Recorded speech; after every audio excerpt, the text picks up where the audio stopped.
मेरी वजह से किसी जवान को इतना लगे कि आप लोग हमारे लिए बॉर्डर्स पे रहते हैं और मैंने इतना गलत किया जो कि मैंने फ्रस्ट्रेशन में आके किया, तो मेरे से बहुत बड़ी गलती हो गई। तो प्लीज। कल तक लद्दाख के एक संवेदनशील इलाके में जवानों और सुरक्षा कर्मियों से बहस करती ये लड़की अब अपने ही रवैये को लेकर बैकफुट हो गई है, माफी मांग रही है। जिस अंदाज में उसने चेक पोस्ट पर हंगामा किया, खुद को जेनजी बताया, सुरक्षा व्यवस्था पर सवाल उठाए, उसके बाद सोशल मीडिया पर उसकी जमकर आलोचना हुई। अब इस पूरे विवाद के बीच उसके भारतीय सेना, जम्मू कश्मीर पुलिस और लद्दाख पुलिस से माफी मांगते हुए दिखाई दे रही है। मेरी वजह से किसी जवान को इतना लगे कि आप लोग हमारे लिए बॉर्डर्स पे रहते हैं और मैंने इतना गलत किया जो कि मैंने फ्रस्ट्रेशन में आके किया, तो मेरे से बहुत बड़ी गलती हो गई। तो प्लीज।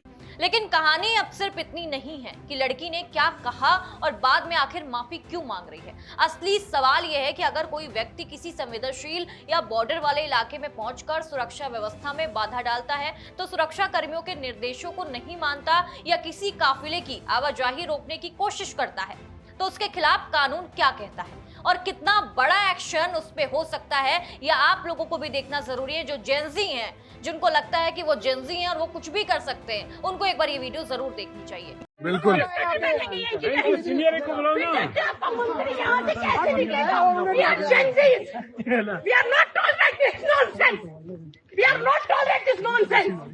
आप लोग मुझे बताओ, आप लोग बैठोगे या नहीं बैठोगे?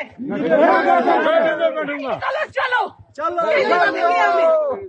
कैसे रुकेंगे? 5 घंटे हो गए, निकालो सब लोग गाड़ी और चलो। वो कश्मीर एयरपोर्ट नहीं उतरे। हम नहीं जाएंगे, किसी को जाने भी नहीं देंगे। हम लोग पैसे देके यहाँ घूमने आते हैं या फिर ये सब सेलिब्रेट करने आते हैं? ताला लगा दिया इन्होंने, कश्मीरियों के साथ तो करते हैं, अब बाहर के टूरिस्टों के साथ भी कर रहे हैं। देखो इन्होंने किसी ताला लगा दिया, अपना नाम भी नहीं बताया और वहाँ चले गए। ये देखो यहाँ पे कोई भी जवाबदारी के लिए कोई नहीं बैठा है यहाँ पर।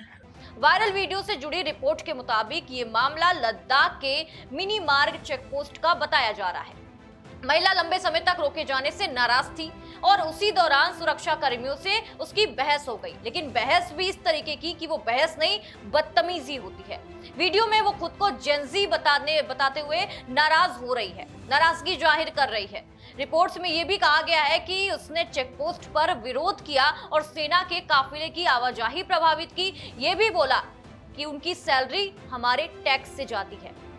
जो आर्मी वहां काम कर रहे हैं, आर्मी के लोग खड़े हैं, उनकी सैलरी जो है वो उसके टैक्स से जाती है, मतलब आम आदमी के टैक्स से जाती है। अब यहाँ एक बात समझना बेहद जरूरी है कि बॉर्डर एरिया कोई सामान्य सड़क या बाजार तो है नहीं। यहाँ सुरक्षा कारणों से कभी भी आम लोगों की आवाजाही को रोका जा सकता है, नियंत्रित करना पड़ सकता है, खासकर जब सुरक्षा बलों की मूवमेंट चल रही हो। इसलिए अगर किसी नागरिक को रोका जाता है तो सवाल पूछना और अपनी परेशानी बताना अलग बात होती है, लेकिन इस तरह बदतमीजी करना अलग बात होती है। लेकिन सुरक्षा निर्देशों की अनदेखी भी इस लड़की ने की है। सुरक्षा कर्मियों के काम में बाधा डालना और अलग कानूनी मामला इसमें बन जाता है। इसी वजह से शायद इस लड़की को अपनी गलती का एहसास हो गया है और यहीं से सबसे बड़ा सवाल निकलकर सामने आता है कि अगर जांच में ये साबित होता है कि किसी व्यक्ति ने जानबूझकर सरकारी कर्मचारी या सुरक्षा कर्मी को उसकी ड्यूटी करने से रोका हो या वहां आसपास के लोगों को भड़काने की कोशिश की हो, तो क्या कार्रवाई उस पर हो सकती है।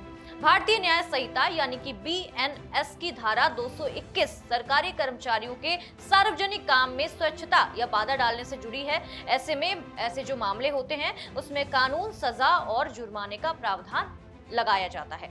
अगर वहीं किसी वैध सरकारी आदेश की जानकारी होने के बावजूद उसका उल्लंघन किया गया हो तो उसमें बाधा, खतरा या अव्यवस्था पैदा होती है, तो परिस्थितियों के आधार पर BNS की धारा 223 भी इसमें लागू होती है। इसके अलावा अगर किसी व्यक्ति ने जानबूझकर किसी का रास्ता रोका हो या रॉन्गफुल रेस्ट्रेंट यानी कि गलत तरीके से रास्ता रोकने से जुड़ा प्रावधान भी इसमें देखा जा सकता है।